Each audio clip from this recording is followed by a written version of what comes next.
I answered the call. Hello? To my shock and disbelief, it was Miko. It was his voice, and he said, "Dude, just eat without me if you're already hungry." What it is, guys? Your boy Blastphamoushd. And today we're here to check out more scary stories, animated this time. You guys want to watch the original video? Send the link down below. It's by Wan C. Lego. My name is Christian. This happened 3 years ago, and I was living in a dormitory with my best friend, Miko. I was a civil engineering student at that time, and Miko was a pharmacy student. The dormitory where we were staying had 9 rooms overall. Our room was quite small, but enough space for 2 people. The kitchen was at the opposite end of the entrance door, and we had no fire exit. The restroom was just at the left side of the kitchen, and the bed, that we even shared together, was on the right side. They had to share a bed? Ugh. And there was a table in the middle where we used to eat, or make it as a study table. Our dormitory had rumors about ghosts in there, but we hadn't encountered any in our 2 years staying. So one day on Friday morning, before going to school, we decided to put a hot cup of coffee in the sink. I know that was such a stupid thing, but we were curious about it. If this became empty when we came back from the school, then this is a haunted dormitory, I told him. Then we left for school. And soon I forgot about the coffee thing because I was quite busy with the calculus examination. After that, when I came back to the dorm, around 7 p.m., I saw Miko was sleeping in his bed. It was quite weird since usually when I come back to the room, he was either playing games or cooking in the kitchen. But it didn't bother me since it was a midterm season and I thought that he might just be exhausted. Suddenly, I remembered the mug of coffee that we put in the sink earlier in the morning. I put my bag on the table and headed straight to the sink. I saw the coffee was still full. So I said, "Told you, there's no ghost." So I poured out the hot coffee and washed the cup. Right after I washed the cup, my phone inside my pocket vibrated. Someone was calling me. I looked at the phone, and it was Miko. I stared at the bed where Miko was still lying and sleeping. I shouted, "Hey man, why are you calling me?" But he didn't respond. So I thought inside my head, did he leave his phone at school? I answered the call. Hello? To my shock and disbelief, it was Miko. It was his voice, and he said, "Dude, just eat without me if you're already hungry. I'm still at the mall buying our food supply for next week." I was frozen. I was so confused and terrified at the time until I got the courage to say, "Are you serious?" He said, "Yeah, sorry, but I'm almost done at the counter. I'm just going to drive home now. If you can wait, let's eat together. Bye," and hung up. I was there standing still in the kitchen and couldn't move while still looking at the man in the bed. Then I realized the cup of coffee. We left it in the morning. When I went to the dorm, it was not empty as we expected, but it was still hot. It should have cooled down. I looked back at the sink for 1 second, and to my terror, when I looked again at the bed, he was no longer there. I screamed, ran out of the room, and waited for my best friend. When Miko was finally home after 40 minutes, I told him what happened and saw his confused, scared reaction. After that night, we decided to transfer to another dormitory, and fortunately, nothing happened anymore in the new place. But I will never forget this memory, forever. I bet you won't. Ah! What a pleasant way to begin my 3 a.m. shift at Mercy Hospital.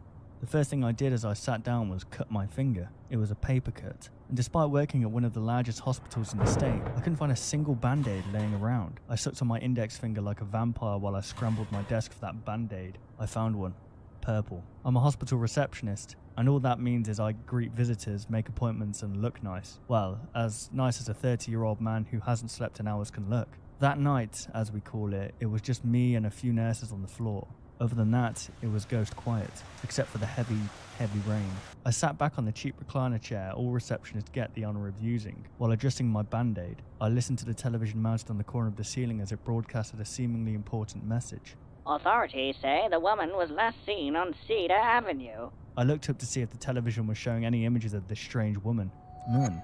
It was yet another crazy person with no name and no face who we were supposed to look out for. Not creepy at all. Authorities also say the woman was reportedly walking around and asking people very, very bizarre questions. I focused back on my desk and continued working, but I still listened as the news anchor went on and on.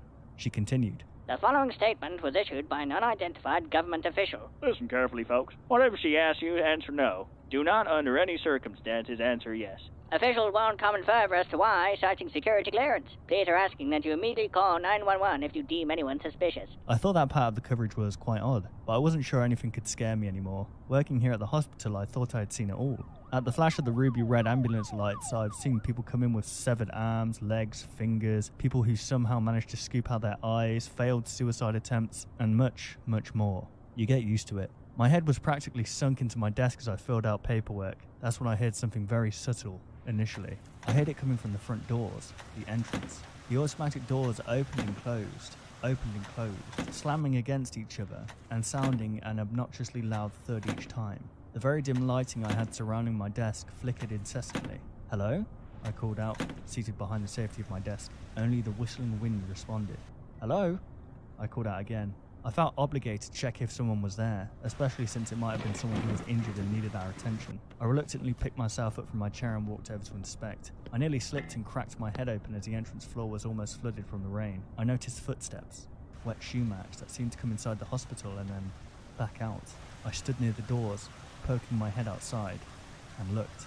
All I heard was the distant sounds of sirens and honking cars. The rain poured harder. The peace and quiet was disturbed within moments of me sitting back down. The automatic door started again, opening and closing, slamming shut, and letting in more rain as they did. But this time, I heard gentle footsteps make their way towards me, tapping closer and closer. Someone slowly emerged from the darkness between the entrance and front desk. A woman with drenched black hair approached, wearing a dark brown raincoat and a pair of boots that were too large for her toothpick legs. Her face was inundated with wrinkles and wet makeup. Her black eyeshadow smudged. Despite the heavy rain outside, she didn't seem to have bothered wearing her hoodie. "Hello, how can I help you, ma'am?" She didn't respond. She looked around, scanning and observing an unimpressive hospital. "Is there something I can help you with?" Still nothing. We engaged in a brief stare down, which she won. I looked down and pretended to gather important paperwork. "Are you here to visit someone?" Then finally, she responded, without talking. She simply nodded and then took a few steps forward, her hands hanging down her side. Her posture was unnatural, almost uncomfortable. "Okay, for now I need you to sign here, then we'll have to wait a few hours for visiting time to begin," I said, pushing forward a sheet of paper and a pen. She raised her arm to sign and then abruptly stopped. She seemed startled by something on the desk. She looked at me, tilted her head and, with a smile that was as wide as her eyes, said, Would you please move that for me? I was confused at first, and then she pointed at it with her index finger. I was something on the desk. She looked at me, tilted her head and, with a smile that was as wide as her eyes, said, Would you please move that for me? I was confused at first, and then she pointed at it with her index finger, as drops of rainwater tapped against my desk while her arm hovered over it. I took the little crucifix we had at the front desk and put it in a drawer. The woman proceeded as if she was going to finally sign the paper and then stopped before writing anything. She dropped the pen on the ground and stood there again, staring at me. She asked me a question. Do you reject the Trinity? "I'm sorry," I replied. For a few more uncomfortable moments, the woman stood there, like an ancient statue. I had no idea what she meant by the question. "Ma'am, who exactly are you here to see? Family? Friend? What's your relationship with the patient?" Before I could finish talking midway through my question, the woman turned around and walked out the door, still smiling and her eyes as wide as I'd ever seen on a person. I went back to work and tried to move on, but her creepy mannerisms were trapped in my mind throughout the night. At around 4 a.m, I spotted one of the children in our hospital walking down the hall. "Nina, is that you?" I called out. All the kids in the hospital knew me. I was proudly considered one of the cooler employees. I let them break the rules. I brought them snacks upstairs and even told them scary stories, despite their predictable regret later on. The nurses would get angry with me every time I held one of my scary story nights. They always had a bunch of bed sheets to change the next morning. I only did these things for the kids when I wasn't busy. when it was a quiet night, and this was one of those uneventful nights, which of course was a good thing. Anyway, it was very odd to see Nina awake at that time, walking down those shadowy halls. She was absolutely terrified of the dark, and yet there she was. "Nina, is that you?" I squinted my eyes as I walked towards her. "Sorry, Matt. She began. I don't want to be there anymore." She had dragged her blue blanket along with her, which was her way of gesturing to us that she wanted to move to another room. "The other kids bothering you again?" I asked. I took hold of her hand and began walking her back to the elevator. "Matt, please, don't make me go back up there. I don't like the new nurse." I stopped walking. "What?" I said, kneeling to Nina's level. "She keeps asking us the same question over and over. I said no so many times. I keep telling her no, but everyone else kept laughing with her and saying yes to her. Please, I don't want to go back up."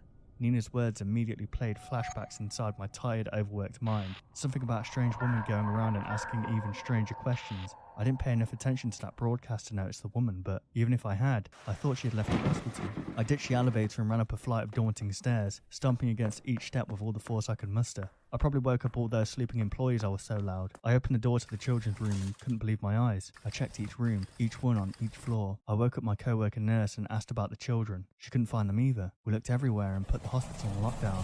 We set off all possible alarms and other emergency procedures. We didn't find them. All that was left behind were their clothes. Dang. That is creepy as hell. Damn that. It happened on a Friday night. When I came home from work, I texted my friends and told them to grab a drink with me, but they didn't feel like doing anything this weekend. I'm 24, and all my friends started working too, so I understand that they wanted to stay at home, be cozy, and just relax. I was home alone at the time, sitting all by myself, and then something just came to my mind. I just wanted to drive somewhere. So I got in the car again and drove for a while. Then I tried to find a spot to park my car to have a smoke. There was an underground parking lot that was placed in a one-way street. It was around 11:30 p.m. Even though it was a big city, there wasn't much activity around this area. After smoking, I walked back to the parking lot through the dark, small streets. But I was getting anxious and thought to myself, what if someone is following me? I'm out here all alone. So I turned up the pace and reached the parking lot. There was nobody at the parking lot, so I was relieved. But at that very moment, someone behind me shouted loudly. I got the chills and the hairs on the back of my head stood up. I slowly turned around, and there was this huge guy in a hoodie. He came to me and started talking. He was talking about how he just came out of prison and that his wife changed the locks on the doors. I noticed that his right hand was in the pocket of his hoodie. I swear I saw the outline of an object in that pocket. I immediately thought it was a knife. Crap, this is not supposed to happen. I'm gonna die in here, I thought to myself. With a quivering voice, I told him very politely that I had to run the graveyard shift at work so that I could leave. And that was when his voice started to change. He angrily said, "No, you have to help me." I reached in my pocket and took out $30. That was the only money I had on me, and I just handed it to him.